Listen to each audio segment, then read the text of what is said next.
میری گل بھاویں لگے بری چاہے اچھی لگے، آدھے ہاتھ نال خرچ کر کے جاؤ، پانی دی سبیل بنا کے جاؤ، مدرسہ بنا کے جاؤ، مسجد بنا کے جاؤ، ایک یتیم نو پڑھا کے جاؤ، کچھ بھی کر کے جاؤ، تہاڈا پیسہ ہے میاں، تہاڈا پیسہ ہے، مرن تو بعد وہ تہاڈا پیسہ نہیں، وہ وارثاں دا ہے، مرن تو پہلے خرچ کر لو، کسے تو پوچھن دی ضرورت نہیں، مرن تو پہلے ایک حصہ ہوندا ضرور خرچ کرو۔ 5 سال ہو گئے میں پٹدا رہیاں، روندا رہیاں، عرض کردا رہیاں کہ مسجد بن رہی ہے، اندے تے لا لو، بوری سیمنٹ دی لا لو، کچھ لا لو، تاکہ تہاڈا پیسہ تہاڈے ہتھاں نال لگ جائے، آج نہیں کل موت آ جائے، کوئی پتہ نہیں، یہ چیزاں لگیاں ہون گیاں، ایتھے عبادت ہو رہی ہونی ہے، اور وہ ثواب قبر وچ فرشتے نورانی تشتاں وچ رکھ کے تانوں پہنچان گے، میاں تیرا وہ تحفہ ہے جیڑا درخت جیڑا نور دا مینار تو کھڑا کر کے آیا، سمجھ آئی بات؟ اور یہ ادارہ کسے دی پراپرٹی نہیں، ہمیشہ اتنا بڑا ادارہ بنان تو پہلے انتظامیہ، امام، خطیب آدھا ایک پروپگنڈا کریٹ کر دین، آدھے نہ لا دین، انہوں پھر وہ وراثت چلا دین، اندھا چندہ آدھے کھاتیاں خرچ کیتا جاندہ ہے، لیکن یہ ٹوٹل سسٹم علاقے دا ہے اور اللہ دا ہے، یہ کسے دے نا نہیں، یہ کسے دی پراپرٹی نہیں، یہ میرے بعد تھے میرے بیٹے نے آ کے جمعہ نہیں پڑھانا، بلکہ جیڑا بھی جمعہ پڑھاوے گا پہلے علاقے دی انتظامیہ ہوندہ ٹیسٹ لوے گی، معیار چیک کرے گی، انہوں پاس کیتا جائے گا، اور وہ قرآن و حدیث دا مکمل عالم ہوئے گا تے ممبر تے آ کے بیٹھے گا۔ یہ ریکارڈنگ ہو رہی، میرا بیٹا میری وجہ تو آ کے ممبر تے جمعہ پڑھان دا اہل اور حقدار نہیں ہوئے گا، نہیں ہوئے گا، نہیں ہوئے گا، وہی ہوئے گا جنہوں قرآن آندہ ہوئے، حدیث آندہ ہوئے، اور رب تعالیٰ نال محبت کردہ ہوئے۔ یہ ادارہ کسے دی وراثت نہیں، یہ کسے دی پراپرٹی نہیں۔ تو میرے دوستو پھر ایتھے خرچ کرنے والے لوگ کتنے نصیب آلے اور مقدر آلے ہیں کہ مرن تو بعد یہ سارے نظام دا ثواب مینوں تے توانوں اللہ دی رحمت تے امید قبر وچ پہنچتا رہے گا۔ اب یہ قوم پہنچ گئی اور میدان میں اللہ رب العالمین نے انہیں من و سلوہ عطا کیا، اور پھر کہا من و سلوہ تمہیں مل گیا ہے، پانی کا چشمہ جاری کیا، وہ سب کچھ مل گیا۔ تو اس کے بعد اللہ فرماتا ہے وَإِذْ قُلْنَا ادْخُلُوا، اب یہ لوگ پہنچ گئے، شہر میں پہنچ گئے، جو شہر کا دروازہ تھا، اللہ کہتا ہے هَذِهِ الْقَرْيَةُ، اس بستی میں، قریہ بستی کو کہتے ہیں، بستی میں داخل ہو جاؤ، فَقُلُوا مِنْهَا، کھاؤ اس بستی سے، کیونکہ وہ جو امالقہ قوم تھی ان کی بستی بڑی خوبصورت تھی، اور رب نے ان کو فتح عطا کر دی، اور اس بستی میں باغ تھے، ہریالی تھی، اللہ نے کھاؤ، حیثو شئتم، حیثو جہاں سے، شئتم تم چاہو وہاں سے کھاؤ، رغدن، رغدن کا معنی بغیر روک ٹوک کھاؤ، وادخلوا، اور داخل ہو جاؤ، الباب، اس مین گیٹ سے، بستی کے مین گیٹ میں داخل ہو، کس حالت میں؟ سجدہ، سجدہ کرتے ہوئے۔ ان کو حکم تھا کہ یہ بستی کے مین گیٹ پہ سجدہ کریں اور اندر داخل ہو جائیں۔ وہ سجدہ ان کے لیے ایسے تھا جیسے ہم کعبے کی طرف سجدہ کرتے ہیں۔ لیکن یہاں ایک بڑی بات آپ کو سمجھانے لگا، اب یہ جو داخل ہوئے تو یہ سجدہ کرتے ہوئے داخل نہیں ہوئے، بلکہ یہ سورین کے بل گھسٹتے ہوئے اور مذاق کرتے ہوئے داخل ہوئے۔ اللہ نے کہا تھا کیا کہتے ہوئے داخل ہونا ہے؟ حتہ حتہ حتہ حتہ، حتہ کا معنی ہوتا ہے استغفر اللہ استغفر اللہ استغفر اللہ، کہ اللہ میں توبہ کرتا ہوں، میں معافی مانگتا ہوں۔ یہ حتہ کا لفظ استغفر اللہ کے معنی میں ہے، لیکن انہوں نے مذاق بنایا، انہوں نے کہا حبۃ فی الشعر، حبۃ فی الشعر، یعنی بال میں دانا، بالی میں دانا یا بال میں دانا، یہ مذاق کرتے ہوئے گھسٹتے ہوئے آبادی میں داخل ہوئے۔ جیسا کہ آج لوگ نمازوں کا مذاق اڑاتے ہیں، قرآن کا مذاق اڑاتے ہیں، اذان کا مذاق اڑاتے ہیں، وہ اس سے عبرت سیکھیں، جب اسے ایک لفظ کا مذاق اڑایا تو اللہ نے کیا کہا کہ اگر تم حتہ کہہ کے داخل ہو اور سجدہ کرتے داخل ہو نغفر لکم، ہم معاف کر دیں گے. کیا معاف کریں گے؟ خطایاکم، تمہارے گناہ معاف کر دیں. وَسَنَزِيدُ الْمُحْسِنِينَ، اور نیکی کرنے والوں پہ انعامات کو اور بڑھا دیں گے. یہ اللہ کا وعدہ تھا. لیکن فَبَدَّلَ الَّذِينَ ظَلَمُوا، ان ظالموں نے بدل دیا. کیا بدل دیا؟ قولاً، بات بدل دی. غیر الذی قیل لہم، اس لفظ میں اس کو بدل دیا جو ہم نے انہیں نہیں کہا تھا. ہم نے تو کہا تھا حتہ بولو، وہ بول رہے حبہ حبہ حبہ، دانا دانا دانا، بالی میں دانا بال میں دانا. یہ کہتے ہوئے مذاق کرتے ہوئے جا رہے ہیں. تو اللہ کیا کہتا ہے؟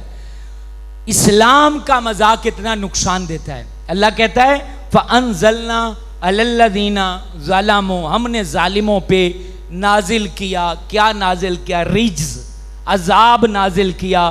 من السماء، آسمان سے.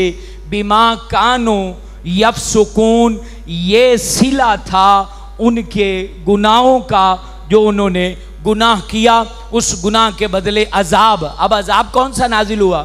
رجز. ٹھیک ہے نا؟ یہ رنجش جو لفظ آیا یہ یہیں سے نکلا ہے، رجز. ہم نے ان کے اوپر رجز نازل کی، یعنی طاعون کی بیماری. اس طاعون کی بیماری سے ایک قول ہے 24,000 بنی اسرائیل ایک وقت میں مر گئے، اور ایک روایت میں ہے 70,000 طاعون سے مرے. یہ جیسے کرونا کا وبا ہمارے اوپر نازل ہی ہوئی ہے جو پورے ملک سے لوگ مرے ہیں.